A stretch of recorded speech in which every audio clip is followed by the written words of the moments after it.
아버지 하나님, 참으로 만물이 또 자기의 색을 찾아가는 그런 계절을 맞이하게 되었습니다. 참으로 여러 가지 낙엽들이 녹색에 쌓여 있다가 가을이 되니 각자의 색을 나타내고 있습니다. 우리도 또한 주님 앞에 서게 될 때 우리의 각자의 색을 나타내게 될 것인데, 우리가 부디 그리스도의 색깔을 나타내는 자들 되기를 원합니다. 그러나여 주님 닮은 자 되기를 원하며 그리스도의 향기를 나타내는 자 되기를 원합니다. 아버지 지금 하나님, 우유통 또한 줬어요?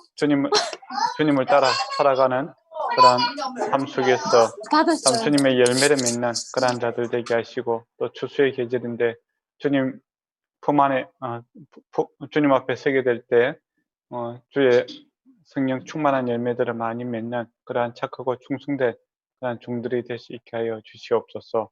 오늘 우리 모임에도 주께서 함께하여 주시옵소서. 예수님 이름으로 기도드리옵나이다.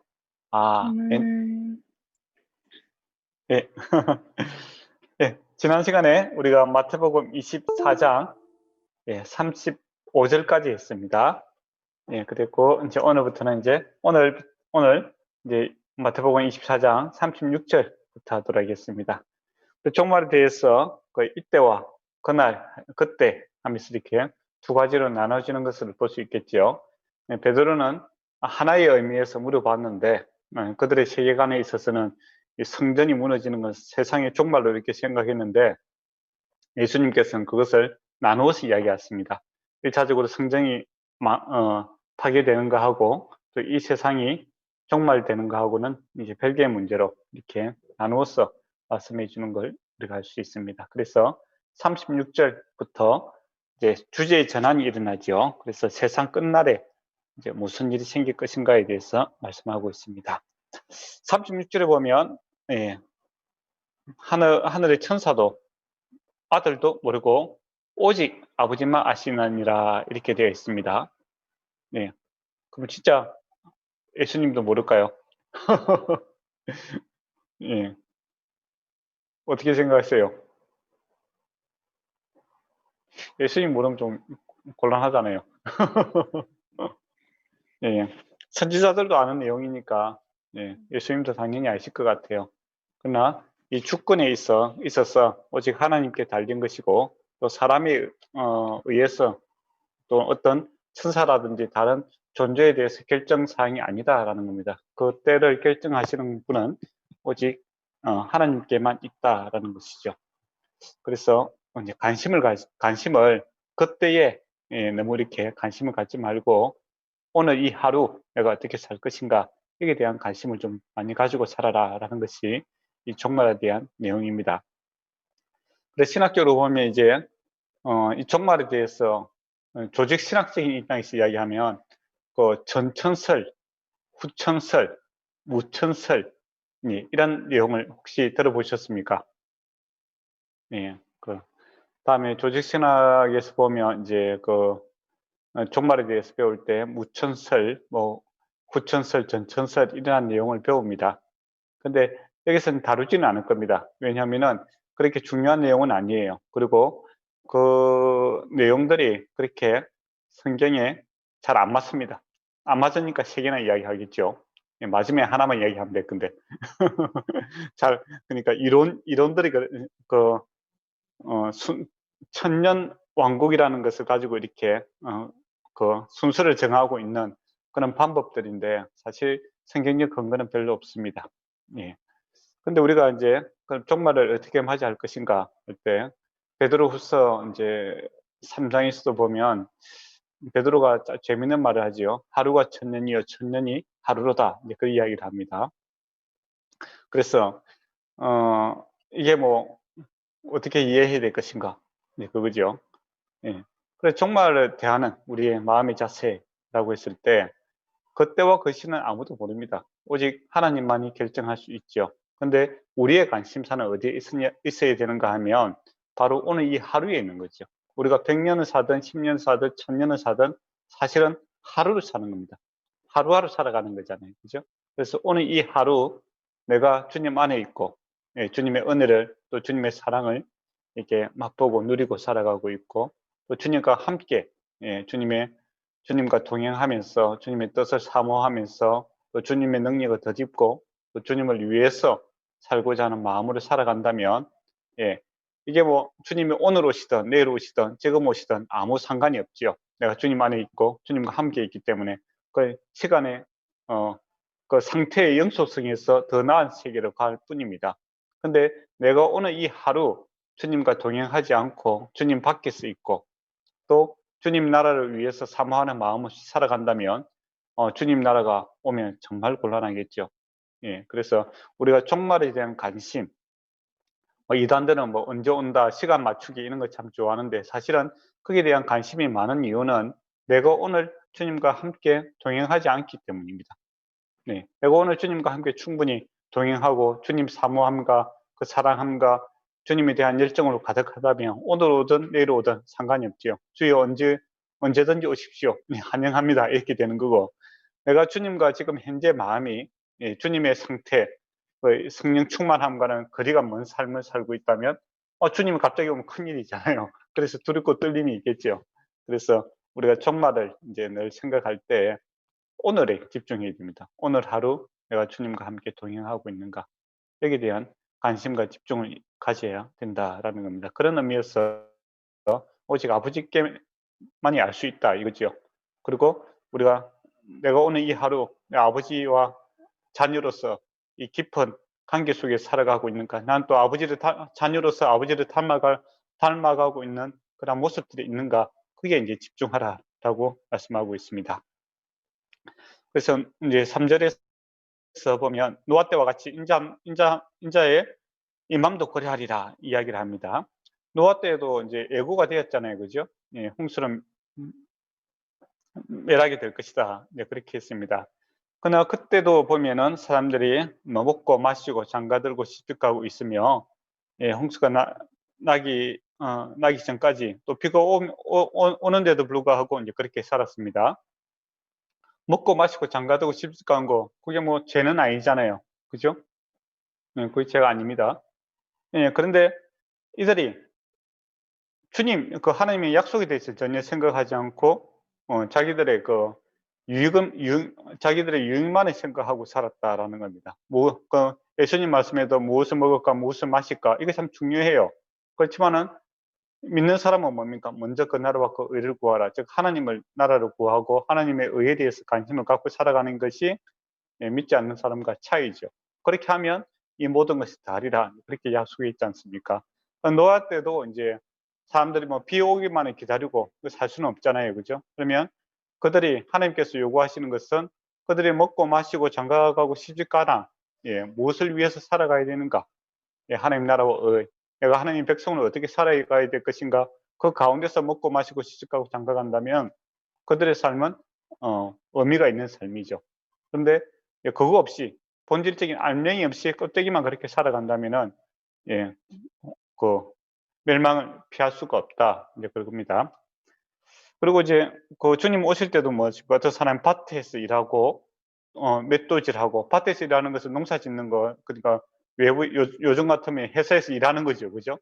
맷돌질 한다는 건 뭡니까? 집에서 밥하는 거 아닙니까? 가정일 하고 있는 거 하다가 이제 어떤 사람은 데려감을 당하고 어떤 사람은 남겨둠을 당하더라. 어떤 사람은 구원받고 어떤 사람은 구원받지 못하더라 이거죠. 예, 이게 만약에 뭐 예배드리는 자는 구원받을 것이고 예배드리지 않는 자는 구원받지 않을 것이고 그러면은 훨씬 좋을 것 같는데, 이게 일상생활이에요. 믿는 자나 믿지 않는 자나 회사에서 일해야 되고 집에 들어오면은 가정생활 해야 되잖아요. 그 가운데 어떤 사람은 구원을 받고 어떤 사람은 구원받지 않더라, 그렇게 이야기하잖아요. 그러면은 이 행위가 중요한 것이 아니라, 예, 내가 그 신약에서 이야기하는 거 먹고 마시든 무엇을 하든지 주를 위하여 하라, 그 말씀이 있잖아요. 그러니까 내 마음에 무엇을 품고 살아가는가, 이게 더 중요하다라는 겁니다. 그래서 먹고 마시든 무엇을 하든지 내가 주님 나라, 늘 주님 생각하고 주님 안에 있고 주님과 함께 살고 주님을 위해서 살고자 한다면 내가 밥 먹는 거, 또 내가 회사에서 일하는 거, 이 모든 것이 하나님의 일이 되는 겁니다. 예, 주님이라면 어떻게 할까를 고민하며 살아가는 거죠. 예, 그게 그렇게 하는 건 모든 일은 내 가정생활, 또 내 회사생활, 사회생활, 이 모든 것이 하나님의 일이 돼요. 그런데 주님이라면 어떻게 할까? 이것이 없이 뭐 예배를 드리고 뭐 찬양을 하고 뭐 그렇게 한다고 한들 그거는 극단적으로 이야기하면 그건 하나님의 일이 아니다라는 것입니다. 그래서 제가 주님 그 마음속에 늘 주님이 나라와 의를 생각할 수 있는 그러한 자로서 생명이 있는 자로서 하나님 나라를 생각하며 살아야 된다라는 것이 종말을 준비하는 그런 마음의 자세다라는 겁니다. 깨어있으라라는 것도 이제 그런 거죠. 깨어있으라는 게 주님 생각하고 있어야 된다 이겁니다. 어느 날에 주님이 임할지 너희가 알지 못함이라라고 되어 있습니다. 그러나 이제 깨어있어서 오늘 이 하루를 주님 앞에 드리면은 그 사람은 훌륭하게 신앙생활을 하고 있다 이렇게 볼 수 있습니다. 그리고 이제 43절에 보면 도둑의 비유죠. 도둑을 비유하는 것도 뭡니까? 주님이 도둑질하러 온다는 게 아니고 의미는 뭐죠? 도둑이 갑자기 예상하지 못한 시간에 오는 거잖아요. 도둑이. 그런 것처럼 주님도 전혀 예상하지 못할 시간에 온다라는 겁니다. 그래서 종말난 자들이 뭐 시간을 재고 그렇게 하는 건 의미가 없는 거고, 근데 항상 내가 주님 마음에 품고 내가 하나님의 백성이다. 나의 정체성은 하늘에 있다라는 마음으로 살아야 된다라는 것이죠. 그러니까 일요일은 그리스도인이고 월요일부터 금요일은 세상인이고 이렇게 나눌 수 없다는 겁니다. 내가 교회에 있을 때는 그리스도인이고 회사 가면 내가 세상 사람이고 이 장소적인 의미로도 또 나눌 수 없는 것이죠. 우리는 100% 하나님의 사람이든지 100% 세상 사람이든지 그렇게 되는 거죠. 그러면 그 기준이 뭔가라고 했을 때 내 마음에 주님을 모시고 살아가는 겁니까? 주님 안에 있고 주님과 함께 살고 주님을 위해서 살고자 하는 그 마음이 있으면은 우리가 어디에 있든지 우리는 구원을 받을 수 있습니다. 근데 이단들은 보통 이제 특성한 장소를 이야기하지 않습니까? 뭐 어떤 교회라든지 어떤 산이라든지 어떤 지역에 있어야만이 구원을 받을 수 있고 또 날짜를 정하기도 좋아합니다. 매월 며칠 그때 오신다. 그때 특정한 장소에 다 와야 된다. 그런 식으로 이제 이야기를 하죠. 주님의 가르침과는 관계가 먼 내용입니다. 그리고 이러므로 너희도 준비하고 있으라. 생각지 않을 때 이제 오시리라 라고 되어 있습니다. 그러면서 이제 충성되고 지혜로운 종이 되어 이제 그 사람의 맡은 자들 때를 따라 양식을 나누는 줄 자가 누구냐 이렇게 되어 있습니다. 그러니까 하나님의 일꾼 이야기하듯이 지혜로운 자와 미련한 자를 이렇게 나눌 수 있죠. 지혜로운 자는 때를 따라 양식을 나누어 주는 자가 이제 지혜로운 자입니다. 여기서 이제 양식이라는데 뭐가 양식일까요? 생명의 양식이겠죠, 그죠? 우리가 생명의 양식. 그리고 또 실제적인 양식일 수도 있습니다. 영육간에 하나님께서 주신 영육간에 그러니까 영적인 말씀도 있고 또 교회를 통해서 하나님께서 그 재물을 통해서 사람들한테 가난한 자를 돌볼 수 있을 만큼 또 충분히 주시지 않습니까? 그렇게 나누는 자. 그래서 교회의 특징은 충만에 있습니다.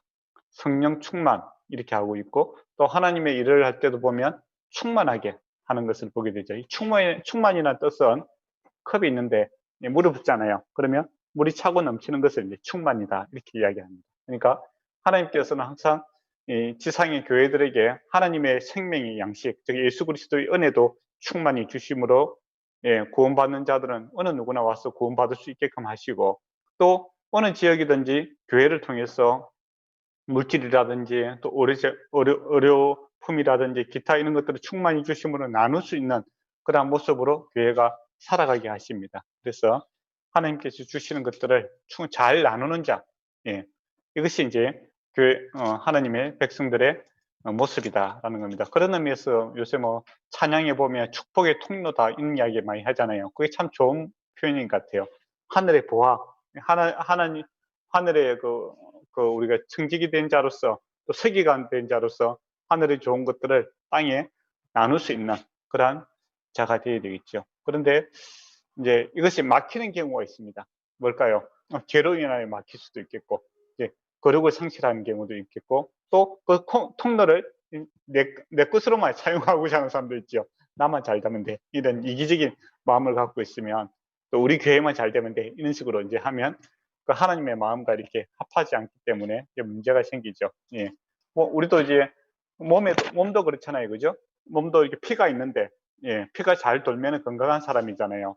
그런데 동맥경화처럼 이제 혈관이 막히게 되면은 예, 피는 많고 영양분은 많나 예, 그 몸 자체가 문제가 될 수 있겠죠. 그래서 어느 지역이든지 어느 시대든지 교회들은 항상 축복의 통로가 막히지 않도록 예, 거룩을 유지하고 하나님께서 이제 거룩하신 분이기 때문에 거룩하지 않는 것을 사용하지 않지 않습니까? 그래서 거룩을 유지하고 또 하나님께서 나눠주시기를 좋아하시니까 거저 받았으니 거저 주라 이렇게 이야기하지 않습니까? 그래서 나누기를 잘하는 이런 교회가 참 주님 닮은 청지기 정신으로 살아가는 교회의 모습이다라는 것이죠. 이것이 종말을 준비하는 이제 하나님 나라를 준비하는 우리 성도들의 모습이어야 된다라는 겁니다.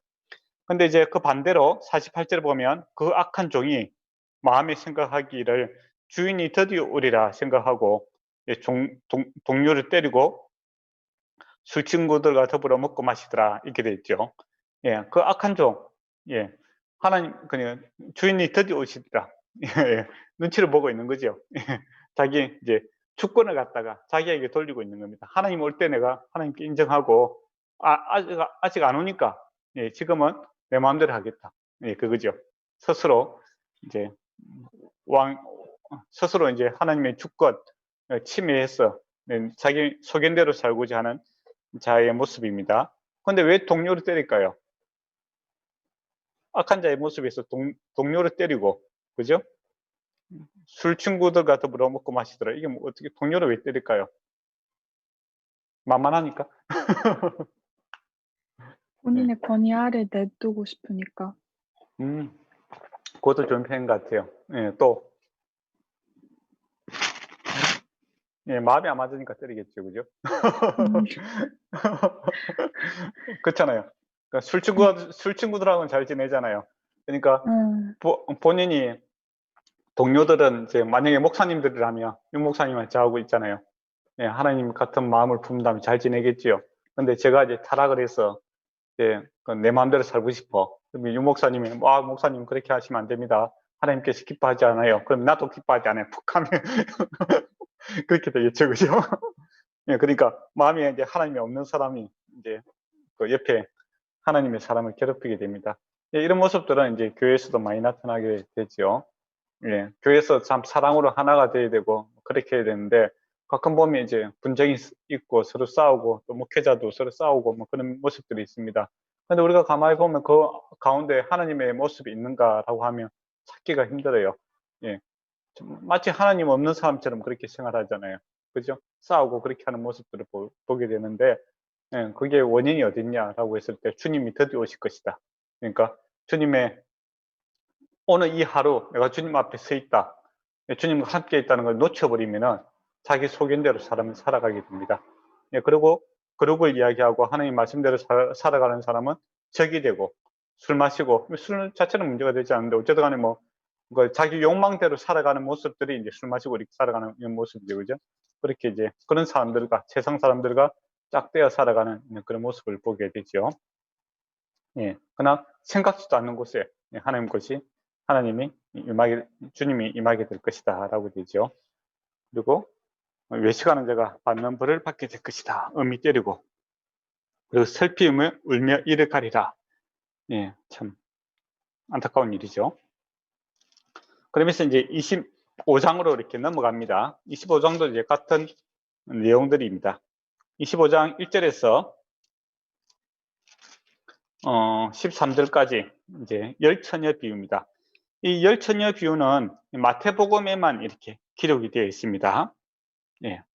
그 당시 이제 결혼은 그 당시에 보면은 여자분들 같은 경우에는 만으로 12살, 그리고 남자는 13살부터 이제 결혼이 가능했습니다. 예, 빨리 결혼했죠. 예. 예.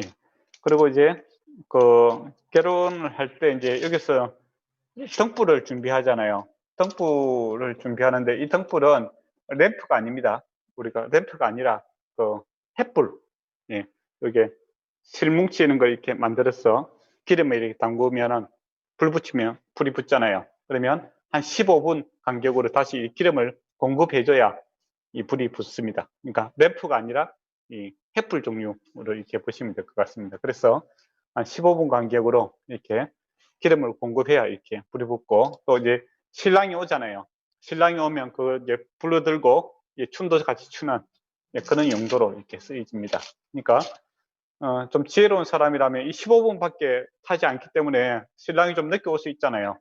늦게 오는 이유는 다양하겠죠, 그죠? 예, 뭐 옛날에는 지창금을 준비해야 되니까.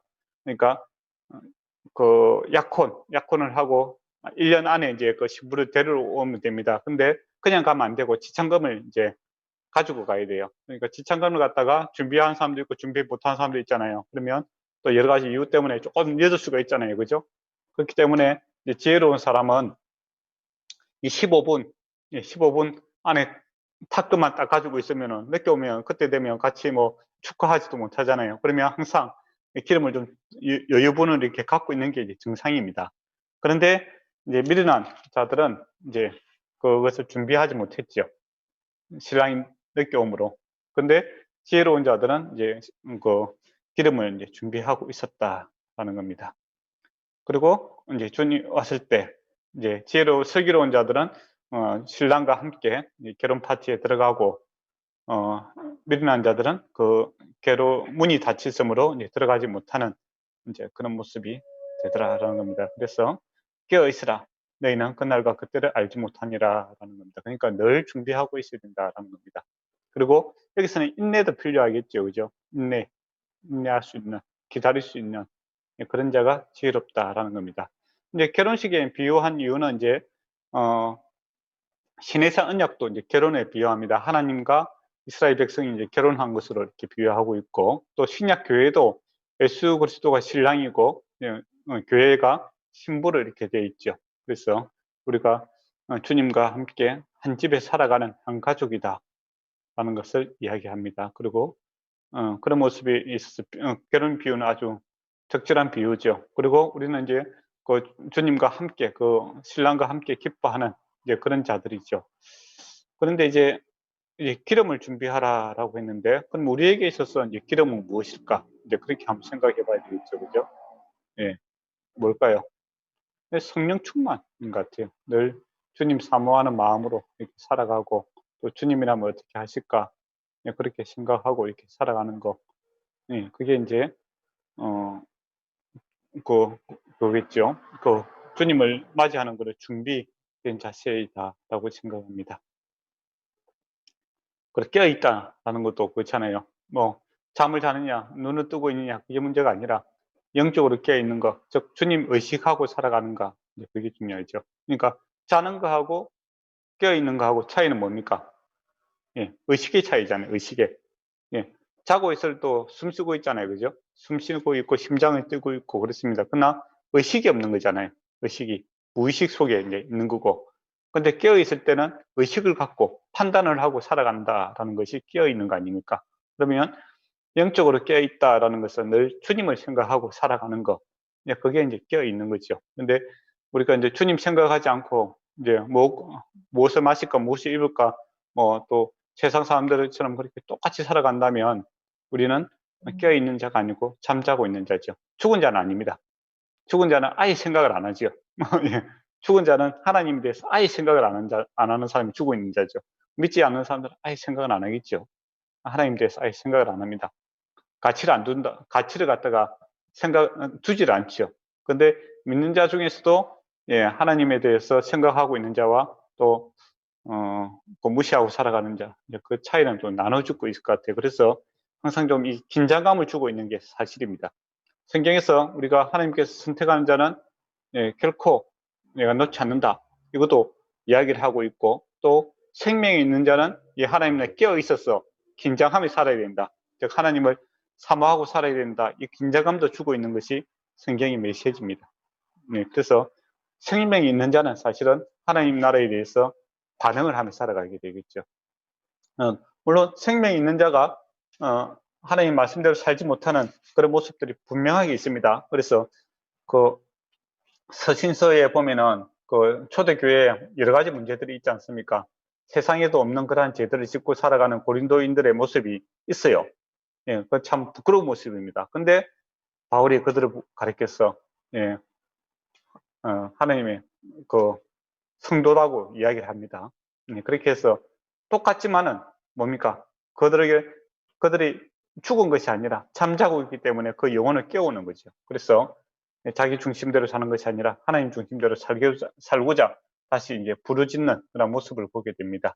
그러고 보면 이제 목회자들은 이제 저와 여러분은 이제 사실은 깨우는 자들이죠. 깨우는 자들. 네. 근데 설교 시간에 사람들이 많이 자요. 희한하게. 왜 그럴까? 깨워야 되는데. 예. 아, 안타깝다.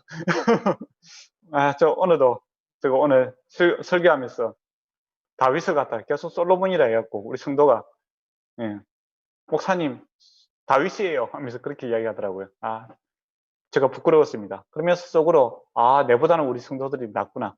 아, 예, 그런 생각이 들었어요. 요즘에는 계속 사람 이름을 바꿔 부르는 그런 일들이 생깁니다. 그 성도가 깨어 있는 것 같아요. 깨어 있었으니까 다행이다 싶어요. 자고 있었으면 뭐 다윗이든 솔로몬이든 뭐가 중요하겠어요. 그래 한 번씩 그렇게 설교하면서 바꿔 불러야 돼요. 그래서 아, 저 듣고 있구나. 이제 그렇게 듣고 있으면 이제 바로 반응이 오겠죠. 예, 예, 그것도 중요합니다. 예, 저는 깨어 있게 하는 자, 예, 다시 깨어 있게 하는 자. 예, 그게 이제 비난하는 자가 아니라 바울이 고린도 교회가 잘못했을 때 얼마나 비난할 게 많겠어요. 그러나 비난하는 것이 아니라 다시 깨워서 그 길을 가게 하는 것이 이제 우리의 모습이겠죠. 근데 바리새인들은 비난을 하겠죠. 비난합니다. 근데 바울은 왜 비난하지 않았을까요? 예. 바울도 뭐 속으로는 예, 자기가 할 말이 없는 자잖아요. 그죠? 예수 믿는 사람을 죽이는 일에 앞장섰잖아요. 그죠? 그리고 본인도 늘 이야기를 하면 내가 악에 결수다 이렇게 이야기를 하거든요. 그만큼 우리가 깨어있는 자들은 내가 죄인이다. 예, 이것도 함께 우리가 할 수 있는 겁니다. 예, 그럼에도 불구하고 은혜도 알고 있고 내가 참 이 은혜 없이는 살 수 없다라는 것도 알 수 있는 연약함도 알고 있고 또 이 연약함 가운데 주님이 함께함으로 세상이 감당하지 못한 이 강함도 알 수 있는 요 상태가 이제 유지되고 있는 것을 보게 되죠. 예. 그리고 이제 14절에서 30절까지 달란트 비유가 나옵니다. 예, 하나님께서 각 사람에게 이제 달란트를 주어요. 한 사람은 5달란트, 한 사람은 2달란트, 한 사람은 1달란트를 줍니다. 예, 달란트가 그러면 얼마 정도의 돈일까요? 한 하루치 일당량 아니었었나요? 그게 이제 한 데나리온이 아, 데나리온이 하루 일당이고 한 달란트는 6천 데나리온. 그러니까 하루 6천일을 일하는 양의 그 돈입니다. 그러니까 한 달란트는 되게 큰 돈이에요. 6천일을 일을 한다 하면 1년이 365일이잖아요. 그죠? 그러면은 10년, 15년 정도 되겠죠. 그죠? 예. 그러면 어떻게 보면 건강한 사람이 그 당시 보통 한 45세, 50대 초반에 거의 돌아가셨어요. 죽었단 말이에요. 그러면은 거의 뭐 한평생 그 모을 수 있는 돈이 한 달란트 정도 되겠어요. 그죠? 좀 월급이 센 사람들은 한 2달란트 정도는 할 수 있겠지만 먹고 마시고 이렇게 하고 남는 돈이다 했을 때는 거의 뭐 한 달란트 정도는 되겠네요. 그죠? 예. 그 정도 이제 큰 돈입니다. 사실 작은 돈이 아니에요. 큰 돈은 이제 다 주었다라는 겁니다. 그러니까 하나님께서 각 한 달란트가 받은 사람이 그냥 조금 받아 할 정도의 돈이 아니에요. 아주 큰 돈입니다. 예, 의미 있는 돈을 주었다라는 겁니다. 즉 모든 사람들에게 다 의미 있는 삶이 있는 거지요. 예, 충분히 주님께서 주시는 것을 보게 됩니다. 종들에게. 그런데 이제 5달란트, 두 달란트 이제 받은 사람들은 어떻게 합니까? 이것을 이제 노력해서 더 많은 5달란트 받은 사람 5달란트를 이제 가지고 남기게 되고 2달란트 받은 자도 2달란트 받음으로써 착하고 충성된 종이다. 이제 이야기를 듣게 되고 1달란트 받은 자는 어떻게 합니까? 이제 그걸 땅에다가 묻어놨다가 가져오게 됨으로써 이제 혼이 나게 되는 모습을 보게 되죠. 근데 이 사람은 가르쳐서 악하고 게으른 종이다. 그렇게 이야기합니다. 그러면 제가 갑자기 한번 물어보도록 하겠습니다. 5달란트 받은 자가 사업을 하다가 5달란트를 다 잃어먹었어. 그럴 수도 있잖아요. 그러면 어떤 자가 될까요?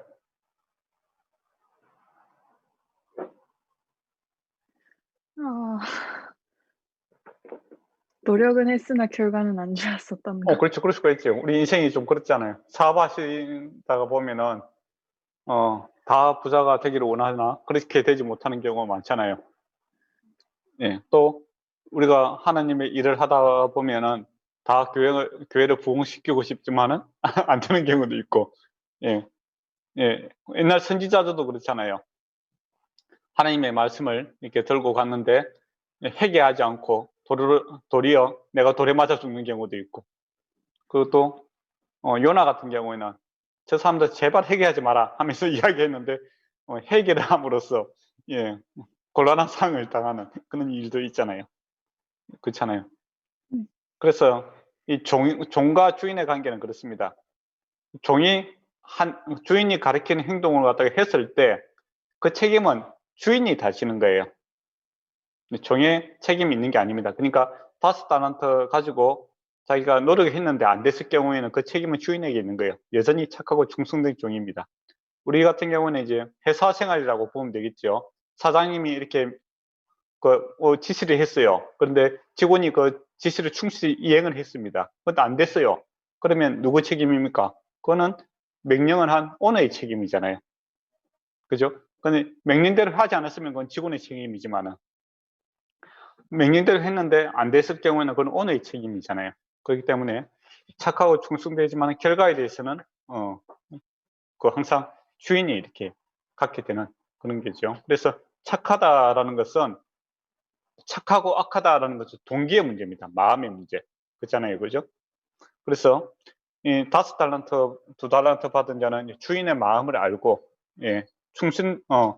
주인과 같은 마음으로 열심히 했다라는 겁니다. 근데 1달란트 받은 자의 이제 말을 보면 24절을 보면 그래요.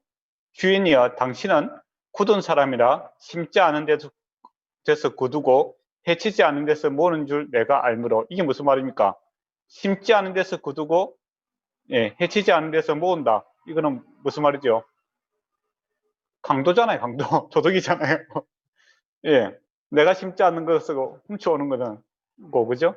우리 해치지 않은 데서 모은다.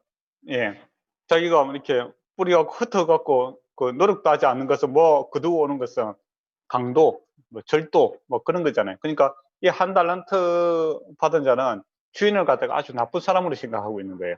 악한 사람으로 생각하고 있는 겁니다. 그래서 내가 당신의 뜻과 내가 동조할 수 없다. 이제 그렇게 그런 반응으로 이렇게 반응하고 있는 거죠. 그래서 이제 주인이 보기에는 그 사람이 악한 거죠.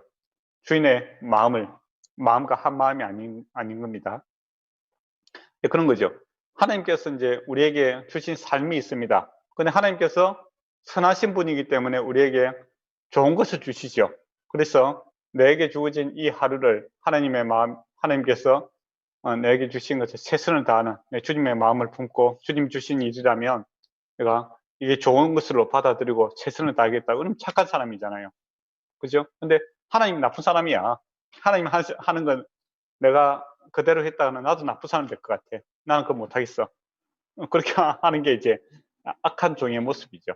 그래서 저와 여러분도 이제 착하다, 악하다, 이제 그렇게 할 때 일단은 내게 주어진 이것이 하나님의 계획 안에 있다라는 것을 받아들이고, 내가 받아들이는 것이 중요한 것 같아요. 그게 이제 착한 자의 마음이죠.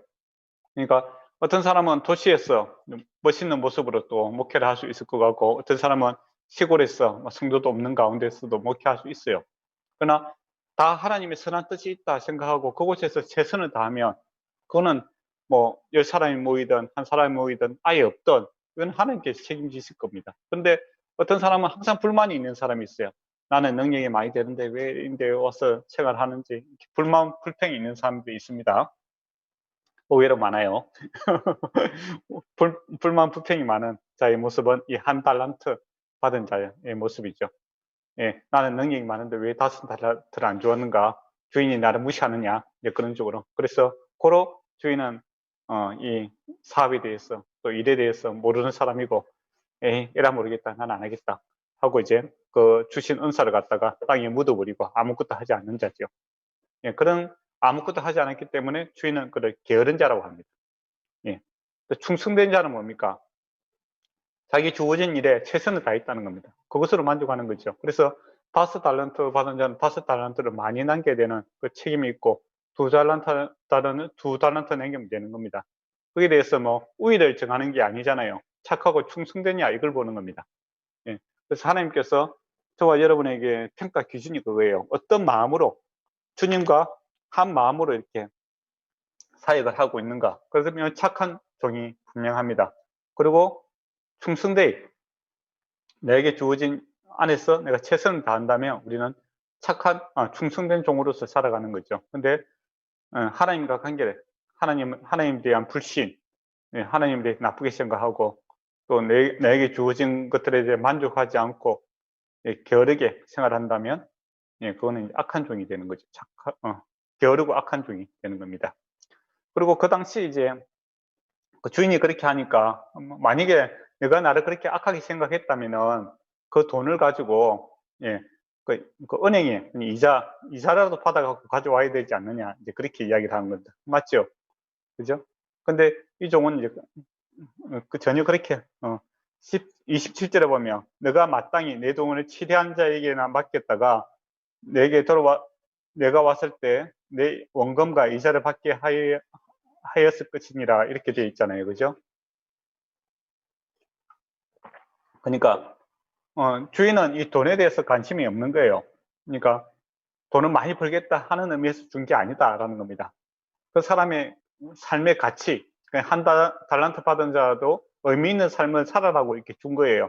그게 이제 없어지든 남든 그것은 내가 다 책임지겠다. 내 삶을 갖다가 의미 있게 살아라. 예. 왕 같은 제사장으로, 그죠? 또 청지기의 마음을 가지고 그렇게 살아라 주었는데 이 사람은 자기 인생을 허비했다라는 겁니다. 근데 그 당시 이제 이자가 얼마 정도 될까요? 예. 그 당시 이자는 12%입니다. 대박이죠. 그죠? 요즘에 몇 프로 안 되잖아요. 그죠? 일본 같은 경우는 거의 뭐 마이너스 이자라는 말이 들었는데 요즘 한 0%, 1%, 뭐 2%, 요새 3%만 줘도 되게 좋아하는데 옛날에는 12%나 되었습니다. 아주 좋은 세상이었어요. 돈 있으면 살만한 세상이겠죠. 그러니까 6천 데나리온 한 지금 같으면 한 6억 정도 그죠? 한 6억 정도 되겠죠, 그죠? 그 돈을 갖고 한 달 이자만 해도 엄청나게 벌 수 있는 거죠. 예, 그러니까 이 종에게 하나님 그 주인이 정말 큰 것을 투자했는 겁니다. 근데 가치 없이 아무것도 안 하고 이렇게 해놨고 나중에 주인이 나쁜 사람이다 이렇게 자기 책임을 주인에게 전가시키는 그런 모습이 더욱더 안타깝죠. 근데 이 모습이 정말 많이 나타나요. 사실은 많이. 그러니까 목회하다 보면 이 하나님에 대해서 원망 불평하는 사람들이 그렇게 많아요. 네. 그게 바로 이 악한 종의 모습과도 비슷해요. 일단 하나님은 나쁘게 생각하고 원망 불평하고 자기에게 좋은 것에 대해서 만족하지 않고, 예. 그러면서 불만은 많은데 행동은 아무것도 안 하는 그런 모습들이 많이 나타납니다. 여러분, 악하고 게으른 종의 모습이죠. 근데 하나님의 일을 열심히 하시는 분들은 항상 감사가 넘쳐요. 예. 작은 일을 하든 큰 일을 하든 간에 감사가 넘치고 또 거기에 대해서 의미를 부여하고 최선을 다하는 이제 그런 모습들이 나타나고 있습니다. 예. 그래서 나는 어떠한 모습인가 이것도 늘 한번 생각해 보았으면 좋겠습니다. 그리고 28절에 보면 한 달란트를 빼앗아서 10달란트 가진 자에게 주고 있는 것을 보게 되죠. 그래서 영적으로 주님과 더 가까이 하는 자이면 더 많은 일들이 주어지고 또 하나님과 더 관계가 소홀해질수록 관계가 멀어지는 이제 분익부 빈익빛 현상이 이제 나타나게 되는 거죠. 그러면 천국에 가면 그러면 일을 더 많이 해야 되는가? 그거는 아니다라는 거죠. 어떤 일을 맡겼을 때 뭐 또 가면 또 일을 더 많이 해야 되는가? 중소기업에 있다가 이제 대기업의 일을 해야 되는가? 그런 의미는 아니고, 예, 일의 종류가 아니고 여기서는 이제 주님과의 관계를 즐기는 그 양이 더 많아지겠다. 그렇게 해석하면 좋을 것 같습니다. 예, 천국 가서 계속 일해야 된다면 그것도 피곤한 일이잖아요. 그죠? 일단 일 끝내야 되지. 그때 가서도 계속 일하고 있으면은 참 보통 일이 아니잖아요. 그렇지만은 관계에 충만함이 있다라는 겁니다. 예. 그런 건 똑같아요. 그래, 하나님께 이렇게 삶을 바치는 사람들을 보면 주님에 대한 이야기를 많이 하게 되고 많이 하더라고요. 또 그 다음에 또 그 기쁨이 넘치잖아요. 며칠 전에 텔레비를 보니까 박누가라는 의사가 있더라고요. 돌아가셨는데 그 필리핀에서 아주 어려운 지역에서 이제 외과 의사로서 이렇게 그 사람들 돌보는 그런 다큐가 있었어요. 그래 본인도 이제 위암과 뭐 췌장암 때문에 고생하시면서 이게 얼굴에 이렇게 혹이 나신 분을 갖다 이렇게 수술해 주는 그런 모습이 있더라고요. 그래서 그 뭐 돈 벌려고 하면 그렇게 못 하겠죠. 이제 그렇게 자기가 이야기하더라고요. 그분이. 그게 맞잖아요. 근데 자기도 아프면서 왜 그렇게 하는가?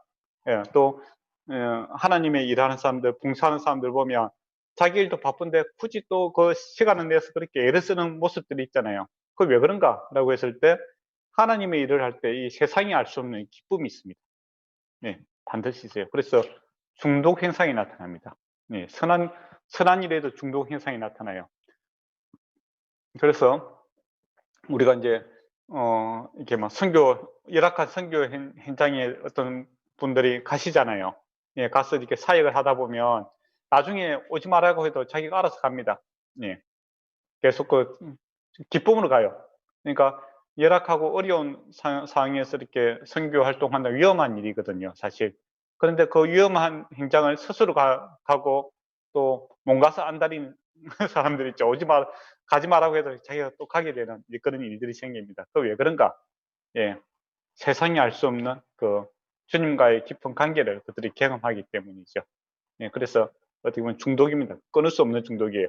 그래서 이제 더욱더 주님, 그 일에 또 좀 매진하게 되는 그런 모습을 발견하게 됩니다. 그게 이제 우리의 삶에서도 많이 일어났으면 좋겠습니다. 목회를 하는 것도 이런 게 있었으면 좋겠어요. 예, 그러니까 그 뭐 다른 이유 때문에 목회를 하는 것이 아니라 이 주님과의 관계가 좋았어. 예, 끊지 못했어. 예, 모든 것을 다 투자할 수 있는 그런 상태가 어떻게 보면 좋을 것 같아요. 예. 근데 어떤 이제 사역자 중에서는 이제 뭐 교회에서 그 사례 때문에 불만을 가지고 있는 사람들도 있어요. 예, 그렇게 하면 안 돼요. 그거는 뭐 그렇게 굳이 하려면은 세상에서 돈을 버는 게 나아요. 예, 근데 교회 일은 정말 주님 좋아서 해야 됩니다. 예, 그게 핵심이죠. 예. 그래서 31절에서 46절까지 말씀을 보도록 하겠습니다. 그 염소와 양의 구분을 합니다. 목자 입장에서는 염소와 양을 구별하기는 너무나 쉬운 일이죠. 우리 입장에서는, 저 입장에서는 이제 양과 염소를 헷갈릴 수는 있어요. 그렇지만 목자 입장에서는 양과 염소를 헷갈릴 수는 없습니다. 그렇잖아요, 그죠? 우리 마치 우리가 개하고 고양이를 갖다 구별하는 것과 같이 목자 입장에서는 양과 염소를 분명하게 이렇게 구별할 수 있다라는 겁니다. 근데 이게 보면 이제 주님 앞에 서게 될 때 이제 오른쪽에 서게 되고 왼쪽에 서게 되는 그렇게 돼 있죠. 오른쪽에 있는 사람들에게는 내가 줄일 때에 먹을 것을 주었고 목마를 때에 마시게 하였고 나그네 되었을 때는 나를 영접하였고 이렇게 뭐 좋은 일을 많이 합니다. 근데 이게 이제 그 사람들이 내가 언제 그렇게 했습니까? 나는 그렇게 한 적이 없습니다. 이제 그렇게 하니까 주님께서 뭐라 합니까? 40절에 보면 진실로 너희에게 이르노니 너희가 여기 내 형제 중에 지극히 작은 자 하나에게 한 것이 곧 나에게 한 것이니라 이렇게 되어 있습니다. 그러니까 주님은 우리 눈에 안 보이잖아요. 그죠? 예, 주님은 안 보이잖아요. 그리고 주님이 지금 이제 부활하셨잖아요. 그죠? 영광스러운 모습 가운데 있기 때문에 사실은 우리의 뭐 빵이라든지 우리의 옷이 필요 없는 분입니다. 근데 주님은 누구와 자기를 갖다가 같이 연결시키고 있냐면 지극히 작은 자에게 이제 같이 동급으로 생각하고 있다라는 겁니다. 그러면 지극히 작은 자는 누구일까? 이제 그거 한번 생각해 봅시다. 지극히 작은 자는 누굴까요?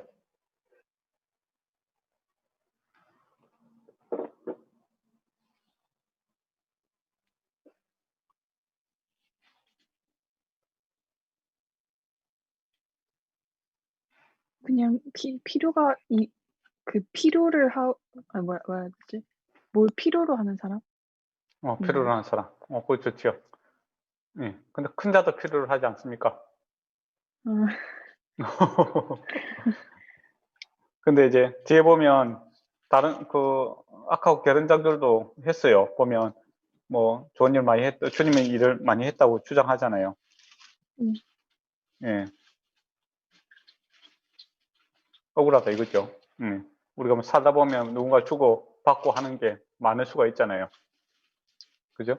근데 어떤 경우가 이제 지극히 작은 자일까? 예. 그거 이제 생각해 봐야 될 것 같아요. 이 중요한 문제죠. 이제 일단은 이제 구약에서 보면 이제 지극히 작은 자의 분리에 속한 사람들이 가부와 나그네와 고아를 가리킵니다. 근데 이제 그 사람들은 이제 특징이 뭐냐라고 했을 때 내가 베풀었을 때 돌아올 것이 없는 거죠. 그러면 가부와 고아의 아버지 대신 하나님께서 내게 갚아주시겠다. 그렇게 그런 말씀이 놓아요. 그러 보면 우리가 지극히 작은 자에 속한 사람은 이거는 돈의 문제가 아니에요. 예. 돈이 있더라도 내보다 그럼 이걸 또 오해를 하시면은 사람들이 역차별을 해요. 돈 있는 사람은 우리가 아주 나쁜 사람, 그러니까 도와줄 필요가 없고 그렇게 생각하는 경우가 있잖아요. 아닙니다. 아니에요. 우리가 돈 있는 사람이라도 힘 있는 사람에도 우리가 감사를 표현해야 되고 또 마음을 나누듯이 물건을 나누면 서로 좋잖아요. 그죠? 그건 당연히 그렇게 좀 좋은 거예요. 근데 이제 지극히 작은 자에게 하라 이렇게 하면은 가난하고 뭐 살고 어려운 사람들만 내가 도와줘야 되지 뭐 이렇게 돈 있고 좀 세상 권력 갖고 있는 사람들은 무시해야 된다. 뭐 그 사람들을 하는 거는 나쁜 일이다. 이제 그렇게 역차별을 하시는 분이 있는데 그렇게 생각하시면 안 된다라는 겁니다. 지극히 작은 자에게 하는 거는 누구냐면 일단 대상은 상관이 없어요. 오늘 내가 만나는, 그러니까 오늘 우리가 세 명이 만나잖아요. 근데 내가 뭔가를 베품에 있어서 그러니까 이게 행동이든 물질이든 마음이든 베품에 있어서 돌아올 것을 생각하지 않고 주님의 마음이죠. 거저 받았으니 거저 주고 그가 필요로 하니 내가 채워주겠다. 예, 그런 선물의 마음으로 한다면 지극히 작은 자에게 한 거예요. 예, 돌아올 것을 생각하지 않고 그런 경우에는 이제 저처럼 어려운 사람들에게 이제 그렇게 하는 게 좋겠죠. 그리고 필요로 느끼는 사람한테 돌아올 것을 생각하지 않고 하는 게 좋은 것 같아요. 근데 이제 반대로 하면 어떤 경우냐면 반대의 개념이 어떤 경우냐면 내가 정치인이에요. 네, 정치인들이 보통 이제 선거 때가 되면 어떻게 합니까? 시장에 가잖아요. 또 고아원에 가서 이렇게 선물 보따리 싸고 가잖아요. 사진 찍고 사진 찍고 옵니다. V 한번 딱 하면서 예, 그런 경우 이건 돌아올 것을 생각하잖아요. 그 사람에게서 돌아오는 것이 아니라 예, 표를 얻고자 하는 기대 심리에서 하는 거죠. 그러니까 그 사람의 필요를 채우는 것이 목적이 아니라 내 유익을 위해서 그들을 이용하고 있는 그런 모습입니다. 그렇다면 아무리 가난한 자에게 그렇게 뭔가를 나눠 주어도 그죠? 이것을 이제 돌아올 거 자기의 유익을 위해서 그렇게 한다면 그것은 선한 행동이 아니다라는 겁니다.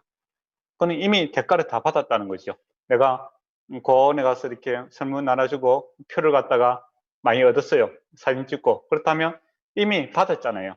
그 사람이. 그건 거래잖아요, 거래. 네.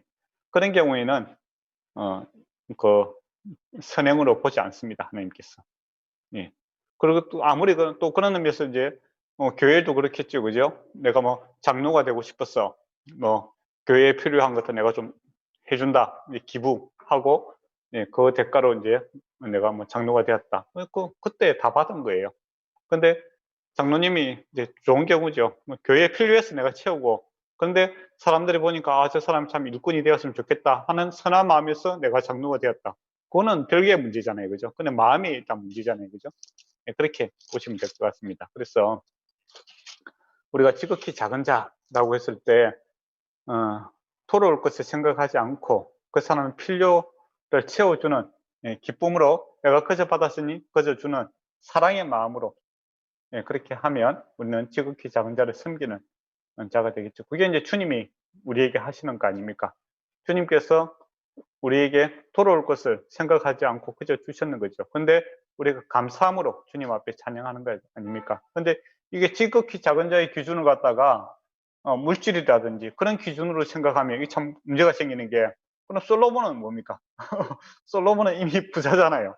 그죠? 근데 하나님께서 더 채워주시기도 하고, 아브라함도 부자잖아요. 근데 더 채워주시기도 하고, 그럼 뭐 하나님은 뭐 있는 자에게 편애하시는 분이 되잖아요. 그죠? 예, 그러니까 지극히 작은 자의 기준을 이제 우리가 늘 만나는 사람들입니다. 오늘 우리 집에서 내 아내가 지극히 작은 자가 될 수도 있고, 오늘 우리 만나는 이 세 사람이 지극히 작은 자가 될 수 있는 거, 서로가 서로에게 지극히 작은 자가 될 수 있는 겁니다. 예, 그래서 주님 생기는 마음으로 그들을 존경하고 사랑함으로써 그들의 필요를 채운다면 주님께서 그것을 받으시고 기쁨으로 채워주실 것입니다. 그런데 뭐 내가 저 사람 이용해야 되겠다 뭐 그런 식으로 생각하면 또 그거는 이제 곤란하겠죠. 예. 그리고 이제 이 46절을 보면 그들은 영벌에 의인들의 영생에 들어가리라라는 겁니다. 그러니까 영생과 영벌은 항상 이 마음에서부터 시작되고 있다라는 것이죠. 또 하나님의 일이냐 세상의 일이냐 이것도 마음에서부터 시작되고 있는 것을 보게 됩니다. 그래서 무릇 내 마음을 지키라 라고 이야기합니다. 그리고 마음을 지키는 것이 성을 지키는 것보다 더 어렵다라고 이야기를 하죠. 그러면 마음을 지키기 위해서 어떻게 하고 있습니까? 네. 네. 그때마다 좀 어려우면 기도를 하거나 하는 것 같습니다. 네. 네. 그래서 지난 시간에 제가 이제 설교했던 내용 중에 하나가 그게 이제 선점 효과. 우리가 사업할 때도 선점이 중요하잖아요. 네. 어떤 좋은 게 있으면 선점, 먼저 이렇게 딱 자리를 잡고, 또 아이템이 있을 때 먼저 이렇게 물건을 개발하고, 그렇게 하면 사업에서 성공하지 않습니까? 그죠? 그게 이제 사업에서 정말 중요한 것 같아요. 선점 효과라고. 먼저 이렇게 공략하고 먼저 하는 거. 그래서 아침에 저는 이제 우리 성도들하고 이제 아침에 선점, 마음을 갖다가 하나님의 그 마음으로 먼저 먼저 마음을 잡아야 된다. 근데 가만히 생각하니까 저게 뭘까 했는데 요즘 이제 유튜브 찬양이 많이 나오지 않습니까? 아침에 정신이 없으니까 찬양을 딱 틀어놓으면 찬양의 가사들이 참 좋은 것 같아요. 그러면 그 가사에 따라서 귀에 들리고 마음에 들리고 그러니까 그걸 이제 묵상하게 되는 거죠. 그러면 하나님의 은혜에 대해서 하나님의 사랑에 대해서 이렇게 마음이 먼저 생각하게 되고 또 그런 이제 가사 들으면서 기도하게 되잖아요. 또 우리 예언자매가 말씀하신 것처럼 정기적으로 이렇게 기도 시간들을 만들어서 기도하는 것도 중요하고 또 말씀 보는 것도 중요한, 그렇게 함으로써 먼저 내 마음을 이렇게 주님의 마음으로 주님의 생각으로 채울 때 내 삶이 하나님의 드려지게 된다라는 겁니다. 그게 참 좋은 것 같아요. 근데 이제 아침에 뭐 그런 거 없이 먼저 테레비 틀고, 저는 이제 테레비 좋아합니다. 테레비 틀고 그렇게 하면 온갖 뉴스에서 뭐 싸우는 이야기, 욕하고 분쟁하고 이렇게 하면 그냥 마음도 같이 막 이렇게 분노가 일어나고 슬프기도 하고 내가 이래 그렇게 되잖아요. 그죠? 그렇게 되면 이제 내 마음을 놓쳐버릴 때가 많더라라는 것이죠. 그래서 먼저 이제 하나님의 말씀 또 하나님의 주님이라면 또 이런 것들을 하기 위해서 노력들을 하셔야 된다라는 겁니다. 그저 주어지는 것은 없더라라는 것이죠. 또 근데 내 마음은 또 이렇게 그렇게 살고 싶은데 그 마음대로 안 될 때가 많잖아요. 그죠? 그러니까 그렇죠. 저는 그렇습니다. 저는 늘 주님 말씀대로 살고 싶은데 그렇지 못할 때가 많아요. 그러면 어떻게 해야 되는가? 그때 이제 필요한 것이 성령 충만함, 성령이 필요하십니다. 성령께서 우리를 도우시기 위해서 있잖아요. 그래서 내 마음을 주님 앞에 드립니다. 주님께서 나를 붙들어 주십시오라는 정말 그 애타는 기도들이 필요할 때도 있다라는 것이죠. 예, 그게 이제 정말 필요한 것 같아요. 예, 그렇습니다. 그럼 혹시 여기까지 혹시 했는데 말씀 나누고 계십니까? 질문이라든지.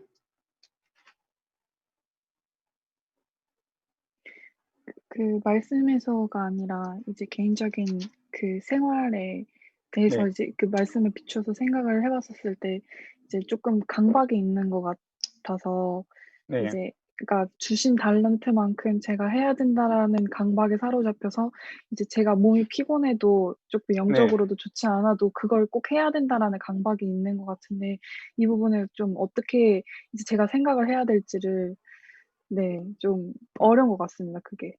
네. 만약에 이제 연자매님이 사장님이라고 생각해 보세요. 직원이 아파요. 예. 근데 "와서 일해라."라는 것은 악덕 기업주잖아요. 음. 네. 요새 이제 노동법에서도 "아프면 쉴 수 있는 자유를 주세요."라고 이야기를 하지 않습니까? 맞습니까? 네. 그래서 병가를 낼 수 있잖아요.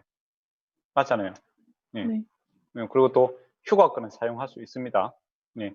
근데 그 인간이 만드는 그런 사회법에도 그 정도 허용을 하시는데, 예, 선한 하나님께서 예언자매가 바쁘고 힘들어 죽겠는데 억지로 그것을 계속하라라고 하면 주님이 앞덕 기업주가 되는 거죠.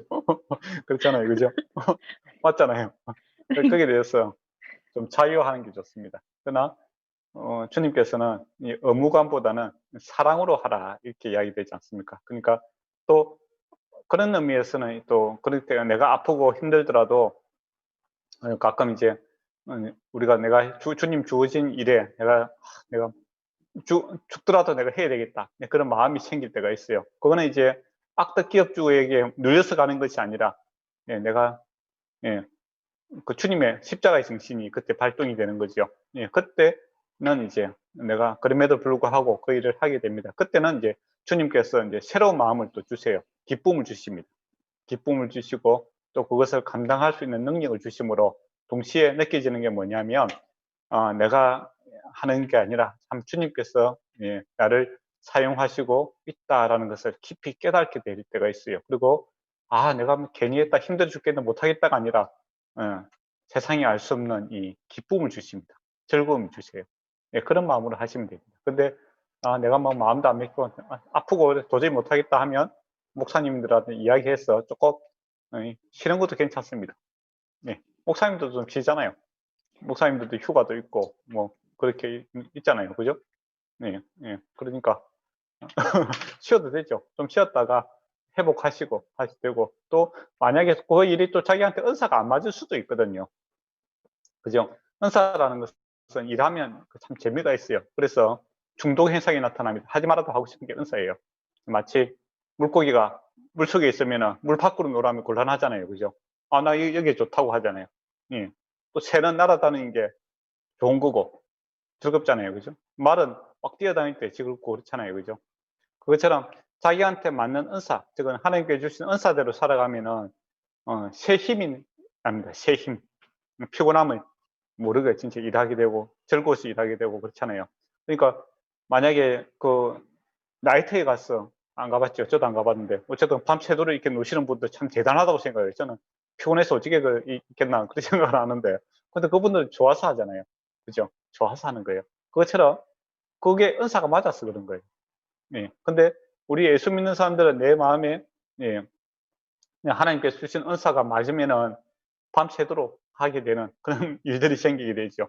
예, 그런 즐거움이 있다라는 겁니다. 그래서 억지로는 하지 마시고, 예, 예, 또 의무감으로 하지 마시고, 예, 기쁨으로 감당을 해야 됩니다. 그런 의미에서 조금 여유가 있게 생각하시면 됩니다. 내가 아니면 못한다 그 생각도 버려야 돼요.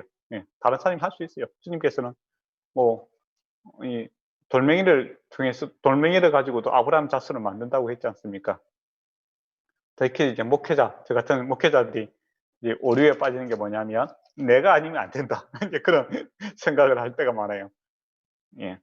내가 없어도 잘 됩니다. 기독교 2000년 역사 동안 내가 없어도 잘 돌아갔어요. 예. 근데 이제 나이가 조금 이제 들고 그러면은 이제 목사님들이 우리 교회는 내 없으면 안 들어간다. 그런 이제 예, 쓸데없는 생각을 하십니다. 예, 하나님께서 주인이지 우리는 종에 불과하고 또 쉬는 것도 우리의 권리입니다. 예, 주님은 악덕 기업주가 아니다라는 것을 늘 생각하셔야 됩니다. 답이 되었습니까? 예. 그러면 26장 넘어갈까요? 예, 26장으로 넘어가도록 하겠습니다.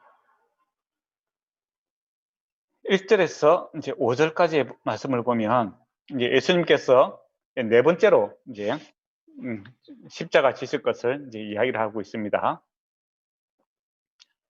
너희가 아는 바와 같이 이틀이 지나면 6월절이라 인자가 십자가에 못 박히기 위하여 팔릴 것을 이제 이야기를 합니다. 이건 이제 마태복음에서 이제 네 번째 지금 이야기하고 있는 거죠. 6월절이 되면은 만 12세 이상 남자들은 의무적으로 이제 이 6월절에 참석을 해야 됩니다. 물론 이제 남자들만 가는 게 아니고 가족들이 다 가면 좋은 거죠. 근데 가족들이 다 못 갈 경우에는 대표를 하는 대표성을 가지고 이제 12세 이상이 되는 남자들은 다 참석을 해야 된다라는 것이죠.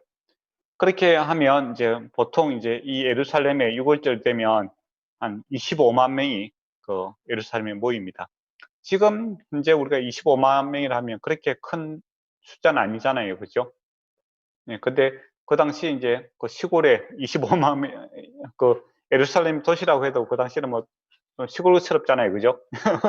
예, 근데 25만 명이 모이면 엄청나게 많이 모이는 겁니다. 그리고 또, 만약에 동경도 그렇고, 한국도 그렇고, 서울에서도 뭐 100만 명, 뭐 몇백 명만 살아도 25만 명이면 집회를 한다라고 하면 엄청나게 많이 모인다고 봐야 되겠죠. 예, 이렇게 큰 숫자가 모입니다. 그러면 이 군중들은 사실은 이제 항상 어디를 튈지 모르잖아요. 그래서 이제 정치하는 사람들 입장에서는 항상 불안의 요소입니다. 사람들이 많이 모이면은 이 사람들이 뭐 어디를 튈지 몰라요. 예. 그래서 항상 불안하죠. 예. 그러니까, 대제사장들과 이제 장로들과, 예, 이 사람들이, 간제에 모여서 예수를 죽여야 되겠는데, 밀란이 들어오니까, 예, 이번 6월절에는 죽이지 말자라고 이렇게 합의를 보고 있습니다. 그런데 예, 예수님께서는 이 6월절 날 돌아가십니다. 그러니까 이 대제사장들과 백성의 장로들이 가야바가 있는 이 대제사장이 모여서 이번 6월절에는 죽이지 말고 조용할 때 사람들이 없을 때 죽이자라고 했는데 예수님은 6월절에 돌아가셨다는 겁니다. 그러니까 예수님이 이제 그 6월절에 돌아가신 것은 하나님의 계획 안에 있어요. 그 뜻이 성취가 되고 있는 것을 보게 되지요. 근데 이 계획을 성취될 수 있도록 도와준 사람이 누구냐라고 했을 때 가룟 유다입니다.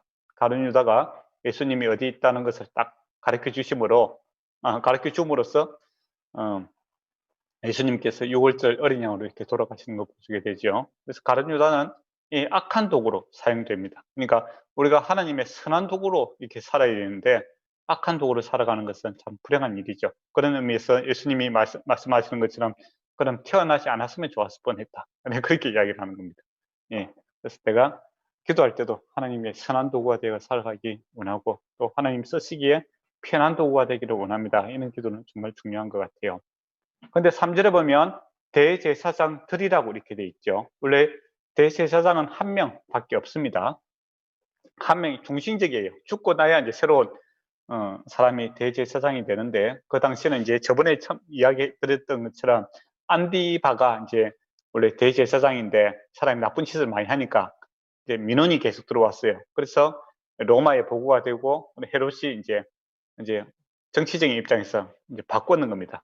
가야바는 이 안디바의 사위입니다. 사위. 그러니까 이 집안이 어쨌든 간에 다 이 모든 것을 다 이렇게 조종하고 있는 그런 나쁜 집안입니다. 한마디로. 예. 가야바 다음에는 이제 또 안디바의 아들이 또 대제사장이 돼요. 그래서 이 악의 뭡니까? 요즘 뭐 그런 말이 있던데 이 카테고리가 이렇게 딱 구성이 되어 있는 그런 집안입니다. 예. 거기서 이제 예수님 죽일 계획을 세우고 있죠. 원래는 대제사장이 사람을 살리는 일을 해야 되지 않습니까? 그죠? 목사님들 모이고 사람 죽이자고 모이면 이상하잖아요. 목사님들이 모여갖고 사람을 살리고 새 생명을 살리자 이렇게 해야 되는데 모여갖고 오늘 한번 죽여보자 그렇게 하면 아주 나쁜 지도자잖아요. 그런 이제 있을 수 없는 일을 하고 있다는 겁니다. 그런데 밀란 때문에 그렇다. 그러니까 이들은 마음에는 하나님이 없어요. 대제사장은 하나님께서 원하시는 게 무엇인가 이걸 늘 생각하고 살아야 되잖아요. 그런데 밀란이 두렵다. 그들의 마음속에는 오로지 이 땅에 관심밖에 없는 거죠. 예. 그래도 이제 우리도 이제 늘 생각해야 됩니다. 우리가 하나님의 종들로서 주님이 무엇을 기뻐하실까 이런 이야기를 많이 해야 되는데 모여갖고 엉뚱한 걸 하면은 하나님이 전혀 기뻐하지 않는 일이 생길 수가 있다라는 겁니다. 그리고 이제 6절부터 13절에 베다니에 있는 나병 환자 시몬의 집에 이제 주님께서 있을 때 이야기입니다. 이게 이제 입성 전에 이제 요한복음인데 보면 그 토요일 날 있었던 일입니다. 예. 예루살렘 성에 들어오기 전에 있었던 일로 되어 있는데 요한은 이제 마태는 이 이야기를 지금 이곳에 이제 넣고 있는 거죠. 그러니까 그 기록 순수에 따라서 이렇게 하는 것이 아니라 그 의미, 그러니까 어떤 일이 있었는데 그 의미가 지금 여기에 하고 연결이 맞다라고 하면 그 이야기를 가져와서 넣고 있는 것을 보게 됩니다. 편집이 일어났다 이렇게 보시면 돼요. 그러니까 성경은 일기가 아닙니다. 오늘은 뭐 이렇게 하는 게 아니고 그 의미에 합당하게 그 예화를 가지고 있는 것을 보게 되죠. 그때 이제 식사를 하고 있었습니다. 그때 6월절 이제 식사를 준비하는 그런 식사인 것 같아요. 6월절 식사는 어떻게 하냐면 음식이 이렇게 준비가 되잖아요. 그러면 사람들이 이렇게 왼손을 갖다 이렇게 거치고 누웠어. 비스듬히 누웠어. 오른손으로 이렇게 먹습니다. 네. 자식가 잠시 불량했지만은 어쨌든 간에 재현하기 위해서 어쨌든 누워서 이렇게 왼손을 거치고 오른손을 먹다가 있는데 그 여인이 그 옥합 한 여자가 이제 마리아겠죠. 마리아가 옥합 하나를 가져다가 이제 예수님의 발을 씻깁니다. 예수님의 머리에 붓죠. 근데 옥합은 무슨 용도냐면은 이제 옛날에 여인들이 이제 시집 가려면 결혼 장갑이 필요하잖아요. 옛날에 은행이 없으니까 이 항유가 비쌌어요. 그러면 이 옥합에다가 이제 이 항유를 갖다가 조금씩 이렇게 저축을 하는 겁니다. 그렇게 하면 이제 목돈이 되는 거죠. 그러니까 그 큰 돈이에요. 1년치 품삯에 해당되는 그런 비싼 겁니다. 1년치 연봉이라고 생각하시면 될 것 같아요. 2천에서 3천, 4천 정도 되는 아주 비싼 겁니다. 비싸죠. 물론 이제 안 비싸게 생각하는 사람도 있겠지만 비쌉니다. 3천만 원 정도는 비싸잖아요. 그죠? 그거 갖다가 이제 예수님 머리에 부었어요. 그러니까 이제 제자들이 보기에 붕괴를 합니다. 화를 내는 거죠. 무슨 의도로 이렇게 협의하느냐? 무슨 의도일까요? 자기들은 지금 뭐 제자들은 무엇을 생각했을까요? 돈 가치요? 네, 돈 가치도 있지만은 자기들은 이제 예루살렘 들어가면 예수님이 이제 세상의 임금이 될 줄을 생각하고 누가 오른편에 앉을 것이냐 왼편에 앉을 것이냐 뭐 그런 생각으로 가득 차 있잖아요. 근데 이 여인이 1년치 연봉을 갖다가 예수님의 머리에다가 확 부어버리니까 아니 지금 무슨 의도로 하느냐 예수님한테 이렇게 뇌물 주고 있느냐 이제 그런 쪽으로 생각하고 있는 거예요. 근데 뭐 눈에는 뭐밖에 안 보이는 거죠. 붕괴를 하고 있습니다. 근데 이 마리아는 예수님의 말씀을 잘 들었어요. 예수님께서 예루살렘에 가면 어떻게 한다고 했습니까? 십자가에 돌아가신다고 했잖아요. 다 그렇게 계속 이야기했는데 제자들은 이제 마음에 자기들의 욕심이 가득 차 있으니까 예수님의 말씀이 안 들어오는 거예요. 근데 마리아는 순수하게 말씀을 받아들이니까 예수님이 이제 예루살렘에 가시면 이제 돌아가신다. 예수의 십자가와 부활에 대해서 생각하고 장례를 준비하는 주님의 그 십자가 얼마나 가슴 아프겠습니까? 그래서 자기의 모든 것을 바쳐도 예수님의 마음과 같은 거죠. 예수님께서 십자가에서 자기 목숨을 바친다는 것은 우리를 위해서 모든 것을 다 투자하는 거 아닙니까? 그런 마음으로 마리아도 주님을 위해서 자기가 갖고 있는 옥합을 깨뜨렸다. 내가 주님을 위해서 모든 걸 다 할 수 있다. 그 같은 마음으로서 이제 옥합을 깨뜨렸습니다. 근데 이제 제자들은 이제 예수님과 늘 같이 다니고 있어도 딴 마음을 품고 있는 그런 제자들의 참 안타까운 모습이 있죠. 예. 그러니까 막 분개를 하면서 무슨 의도를 하냐라고 합니다. 그러면서 이제 자기 마음을 갖다가 포장을 합니다. 예. 이 비싼 것을 팔아서 가난한 사람에게 줄 수 있도록 하지 않고 이제 그렇게 이야기하고 있죠. 예, 그 사람이 참 간사하죠.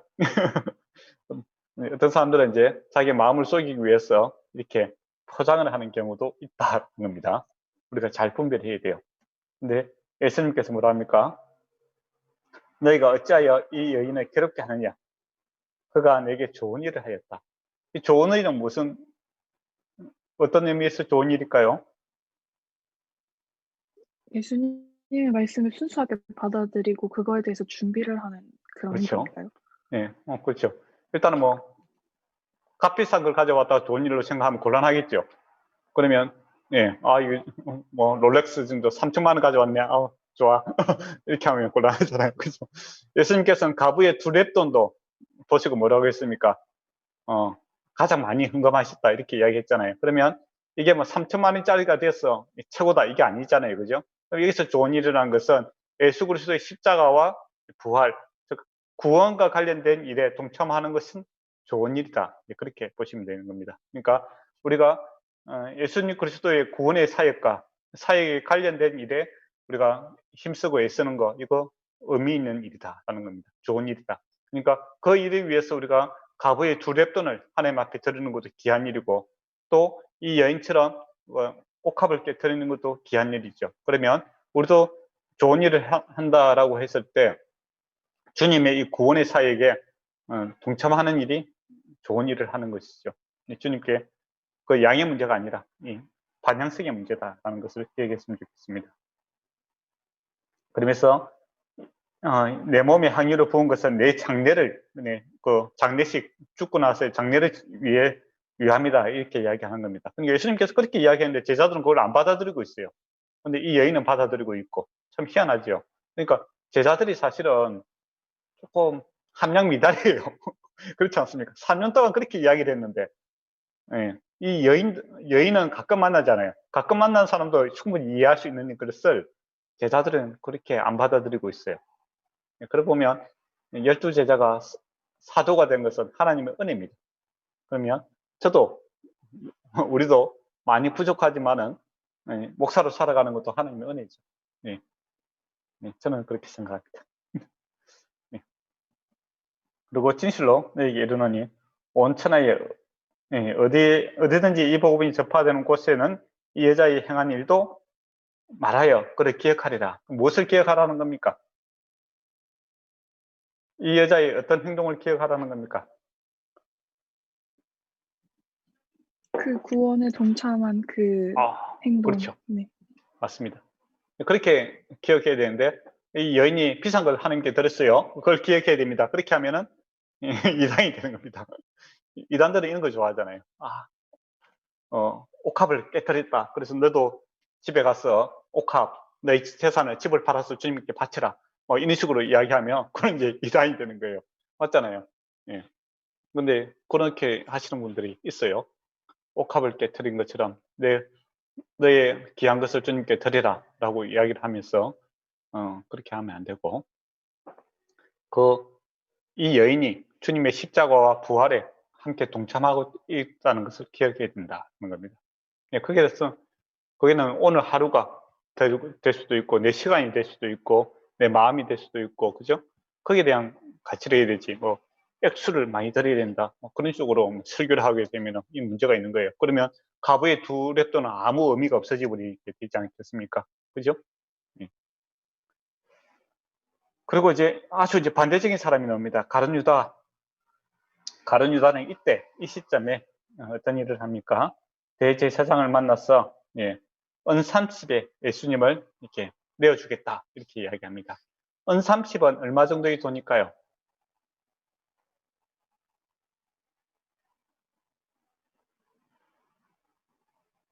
잘 모르겠습니다. 은이 얼만큼의 가치를 그때 하고 있었던 건지. 그러니까요. 그 창세기에 보면 요셉이 은 20에 팔려갑니다. 그죠? 네. 그러니까 노예를 갖다가 살고 팔고 그랬어요, 옛날에는. 그때 네. 이제 좀 노예 중에서 최고 가치 30, 은 30. 좀 노예도 가치가 있잖아요. 좀 부족한 사람은 20. 그러니까 요셉 같은 경우는 은 나이니까 예. 노예 가치가 떨어지는 거죠. 그래서 은 20. 예수님은 은 30. 그러니까 노예 중에는 최고다 이거죠. 그러니까 가룟 유다는 예수님을 바라볼 때 자기 돈벌이 수단으로 생각했는 거죠. 예. 정치를 위한 하나의 도구로서 저 사람이 사람들에게 대중의 인기가 있고 그렇게 하니까 저 사람이 옆에 있으면 내가 정치적으로 또 뭐 참 크게 성공하겠네. 또 요한 같은 경우는 뭐라고 합니까?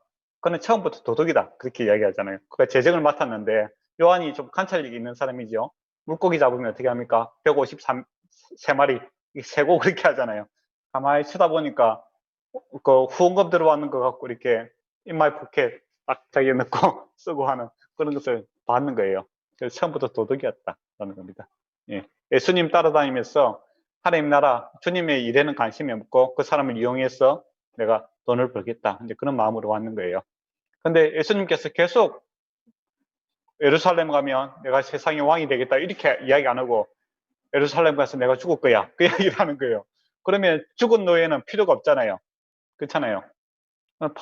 살아있을 때 팔아먹어야 되죠. 그런 의미에서 가룟 유다가 예수님을 팔아버립니다. 그러니까 예수님을 따르고 있는데 어떤 마음으로 따르고 있는가 중요한 것 같아요. 내가 주님의 종으로서 하나님 나라와 의를 위해서 쫓아가는 사람이 되어야 되는데 뭐 목회를 하면서도 이게 돈벌이 수단이 되어서는 안 된다라는 겁니다. 내가 뭐 할 게 없어갖고 그래도 교회 사람들이 좀 착하잖아요. 그래서 좀 다니고 그러면 월급도 좀 주고 또 그런 이제 돈벌이 수단으로 생각하면 가룟 유다가 될 수 있다라는 겁니다. 안타까운 일이 발생할 수도 있겠죠. 그래서 나는 예수를 왜 따르고 있는가? 그에 대한 질문들은 늘 해야 됩니다. 내가 주인인가? 주님이 주인인가? 그리고 17절에서 이제 29절, 30절 말씀까지 보도록 하겠습니다. 이제 무교절을 이제 준비하죠. 무교절은 이제 6월절하고 이제 같은 개념으로 쓰여져 있는데, 지난번에 동경에 가서 한번 절기에 대해서 제가 말씀을 드린 게 있는 것 같습니다. 그때 한번 참고하시면 될 것 같습니다. 무교절은 어쨌든 발효되지 않는 그러한 빵을 먹는 그런 날입니다. 그러니까 출애굽할 때 그 어린 양도 잡지만은 발효되지 않는 그 무교병도 먹잖아요. 그죠? 썬 나무도 먹고 예, 그렇게 하는 것을 보게 되죠.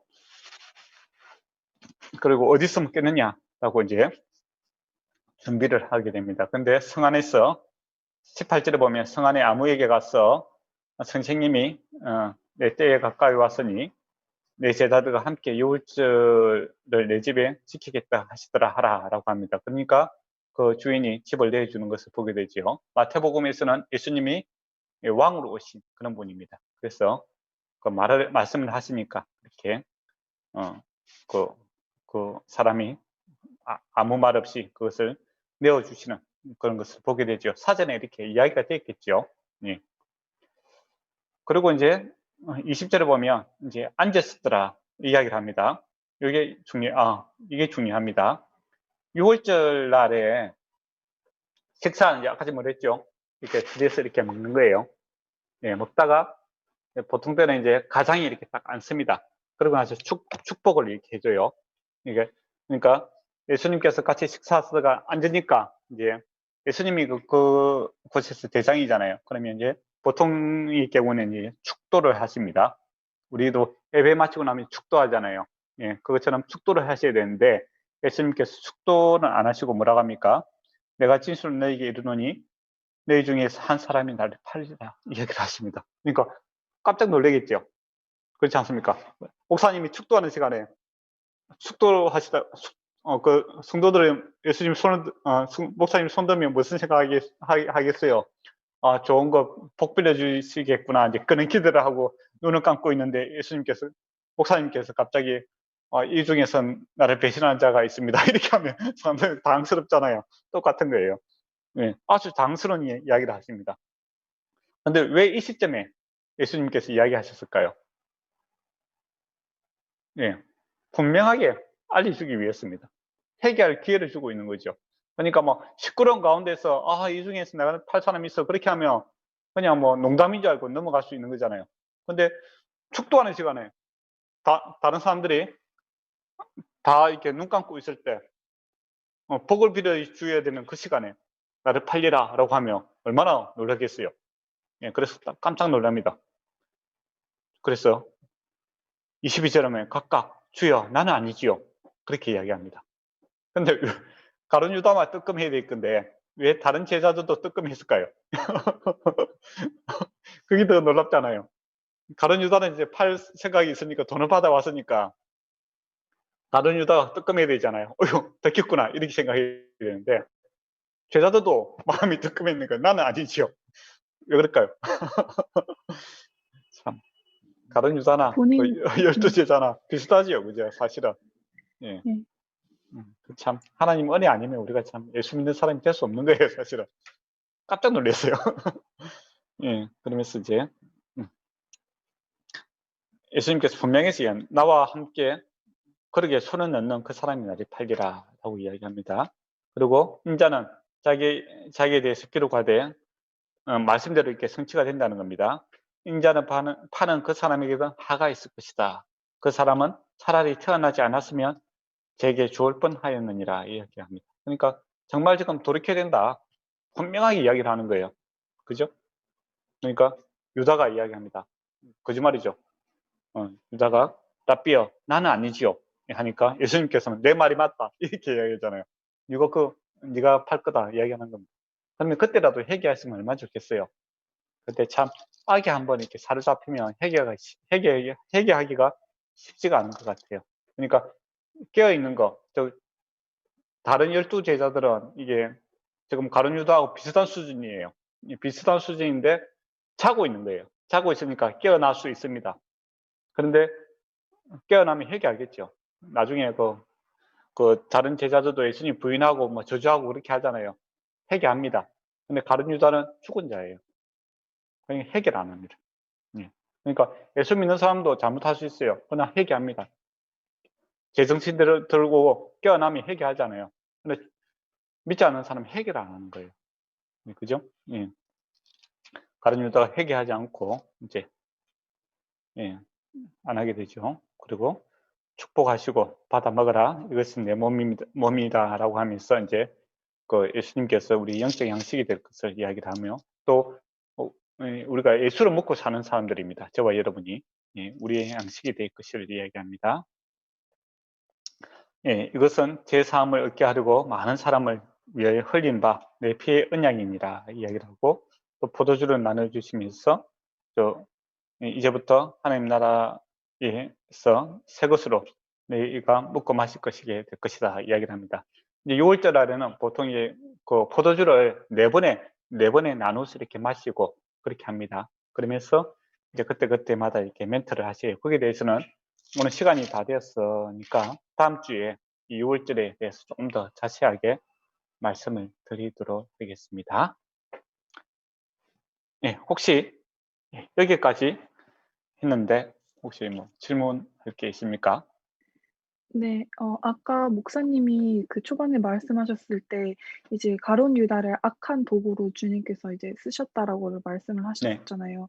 근데 어쨌든 간에 쓰신 것도 주님이시기 때문에 그 쓰임을 그런 식으로 받은 사람들에 대한 결과는 어떻게 해석을 하면 되나요?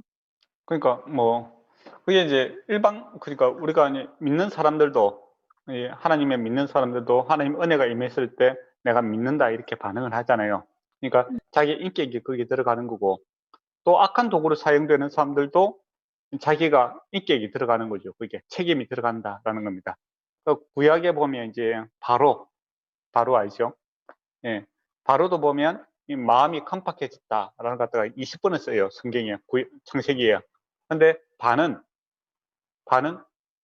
그 능동행위로 쓰고 있습니다. 그러니까 바로 자체가 이제 마음을 완악해 먹었어요. 근데 후반으로 넘어갈수록 이게 수동으로 돼요. 그러니까 마음이 완악해지는데 이게 수동, 즉 하나님께서 그 마음을 완악하게 내버려 이게 딱 고착화시켜 버리는 것을 보게 됩니다. 그러니까 가룟 유다가 예수님을 팔아야겠다라는 것은 처음엔 능동이겠죠. 근데 나중에는 이게 돌이킬 수 없는 그 상태로 가버리게 되는 그런 것을 보게 됩니다. 예, 그러니까 사람은 이제 그 자존자가 아닌 것 같아요. 아니잖아요. 그래서 하나님께 종이 되든지 사단의 종이, 죄의 종이 되든지 그 두 가지밖에 없는 거죠. 예. 근데 가룟 유다는 처음부터 예, 하나님의 종으로 마음을 두지 않고 사단의 종이 되었더니 나중에는 그 마음을 그가 돌이킬 수 없는 상태에 가게 되는 거죠. 그리고 하나님께서 마귀도 그 욥기에 보면 악한 종으로 사용하시는 것을 보게 됩니다.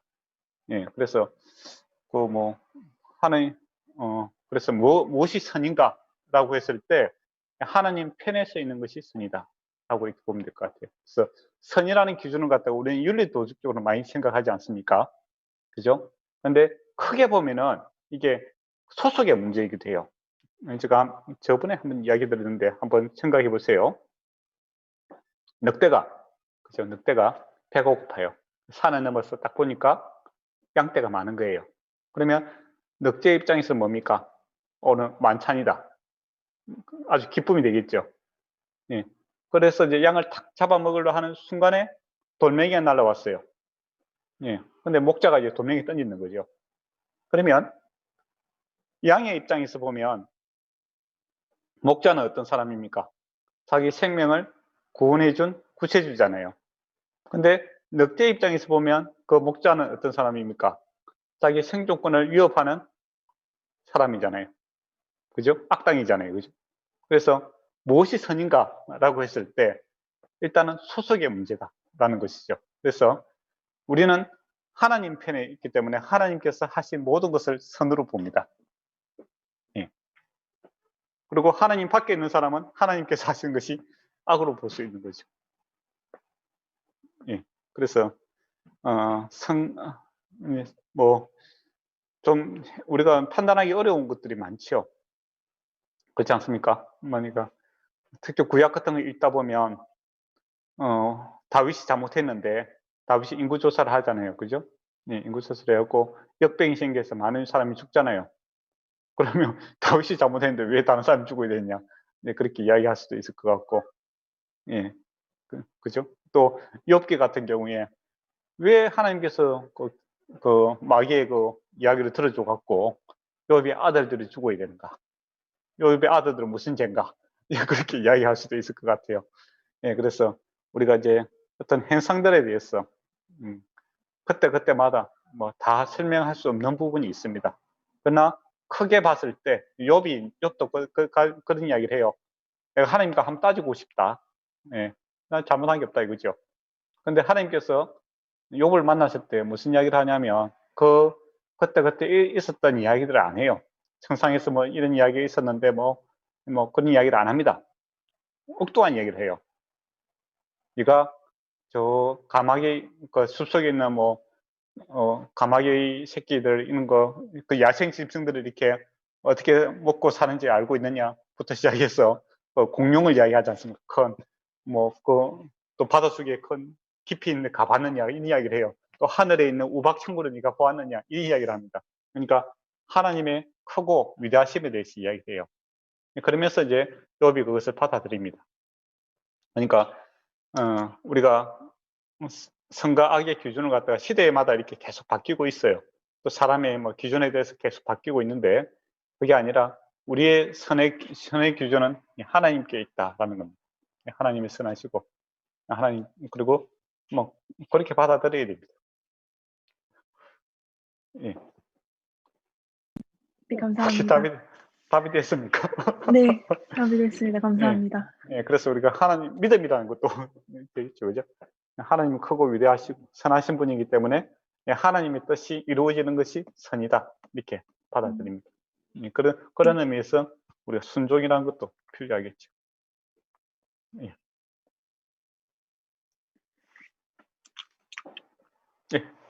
다른 질문 있습니까? 저는 괜찮을 것 같습니다. 예.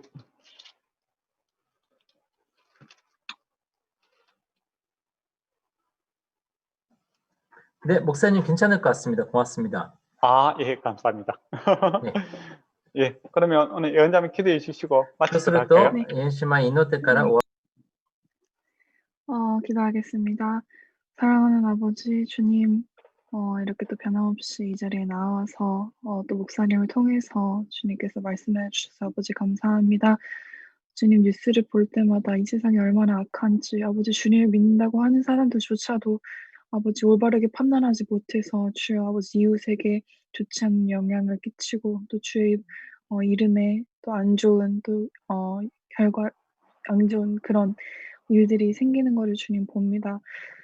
아버지 많이 시대가 바뀌고 또 어려운 상황 가운데 있지만 주여 그래도 이 상황 가운데 주님 말씀 또 주님 기준으로 아버지 살아갈 수 있도록 인도해 주옵시고 항상 무엇을 할 때마다 지혜롭게 아버지 주님이라면 어떤 일을 하셨을지 주님이라면 어떤 것을 기뻐하실지 또 생각하면서 또 아버지 잘 묵상하면서 행동하고 또 그렇게 살아갈 수 있도록 주님께서 인도해 주시옵소서.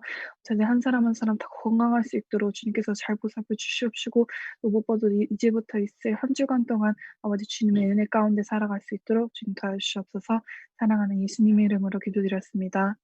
아멘. 아멘.